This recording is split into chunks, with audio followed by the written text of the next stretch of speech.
કાયદા અને વ્યવસ્થાની જેટલી જવાબદારી પોલીસની છે ને એટલી જ જવાબદારી ન્યાયતંત્ર અને વકીલોની પણ છે.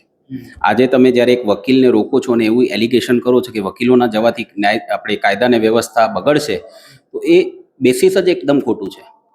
કારણ કે કોર્ટમાં વકીલોની સામે જ્યારે પણ કોઈ એક્યુઝને પ્રોડ્યુસ કરવાનો હોય જજની સામે, એને વકીલ જોઈએ.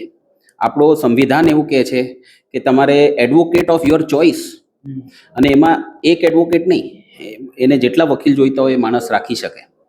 કાયદો એવો નથી કે કોઈ એને રિસ્ટ્રિક્ટ કરી શકે તમે એક જ વકીલ રાખો. કોર્ટ એવું કહી શકે કે તમારામાંથી એક જણ આર્ગ્યુ કરો, પણ કેટલા વકીલો અંદર જશે, કયા વકીલો અંદર જશે, એ પોલીસ નક્કી ના કરી શકે. આપણે કોઈ પોલીસ તંત્રમાં નથી રહેતા. એટલે મેં જે એડવોકેટ જનરલને મારી અરજી આપી છે એમાં મેં એ જ કીધું છે કે ન્યાયતંત્રનું જે આખું આપણું ડેમોક્રેસીમાં એક સ્તંભ છે, એ સ્તંભનો એક સૌથી ઇમ્પોર્ટન્ટ ભાગ છે એડવોકેટ. અને એડવોકેટ જે ઓફિસર ઓફ કોર્ટ છે, એ એડવોકેટને જ્યાર સુધી તમે અંદર નહીં જવા દો, તમે ન્યાયતંત્રની જે સ્તંભની જે મજબૂતી છે એને તમે વીક કરી રહ્યા છો. આપણે પોલીસ સ્ટેટની તરફ નથી જવું. અને આટલું જ નહીં, જે કન્ટેમ્પ્ટ ઓફ કોર્ટ એક્ટમાં obstruction to administration of justice જે વસ્તુ છે, એ વસ્તુમાં ડાયરેક્ટલી કવર થાય છે.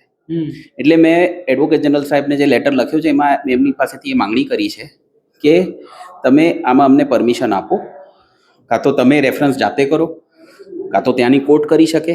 કારણ કે ત્યાંના પ્રિન્સિપલ ડિસ્ટ્રિક્ટ જજ છે, એમની પરિસર છે, એમને પરિસરને પોલીસ કઈ રીતે તાળું મારી શકે એમની પરમિશન વગર? અને આજ દિન સુધી એવું નથી આવ્યું કે પ્રિન્સિપલ ડિસ્ટ્રિક્ટ જજે પોલીસને પરમિશન આપી કે ત્યાંના એસપીને પરમિશન આપી કે તમે ત્યાં તાળાબંધી કરી દો.